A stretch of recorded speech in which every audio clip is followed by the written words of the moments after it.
Here's how to change the under microwave light bulbs on your Samsung microwave. This should also work for other manufacturers as well. All you'll need to do it is 2 halogen light bulbs with a G8 base. I picked these up off of Amazon. There's a link in the description below. First thing you need to do is unscrew a Phillips head screw from each side. There's 2 light bulbs on here, so there's 2 covers. Unscrew it. Once inside, you'll see the light bulb right here. Be very careful. If this has been used lately, they get very, very hot. So make sure it's cool before you touch it.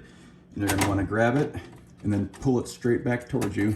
And it releases these 2 prongs, which are right here. When installing your new bulbs, it's very important that you wear a rubber glove so no oils from your skin will get on the light bulb. They get really hot and it'll deteriorate the life of the bulb over time. You also wanna make sure that the microwave's light is turned off so it doesn't try to turn on when you install it. So with that on, line up the 2 prongs with the 2 holes under here and slowly but firmly push it in until it's snug and secure.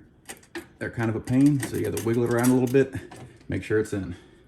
We'll do the same thing on the other side now. So take your other bulb with a glove on your hand, line up your 2 prongs, and push in firmly until it's secure. Now that both bulbs are back in, we'll take our Phillips screws and our screwdriver and we'll line them up over the holes and we'll secure the light latch back on until it's snug. We'll do the same thing on the other side until it's snug. Now we'll test to make sure it works. And you're all set. If there's any questions, please leave them in the comments below. If not, leave a thumbs up. Thanks.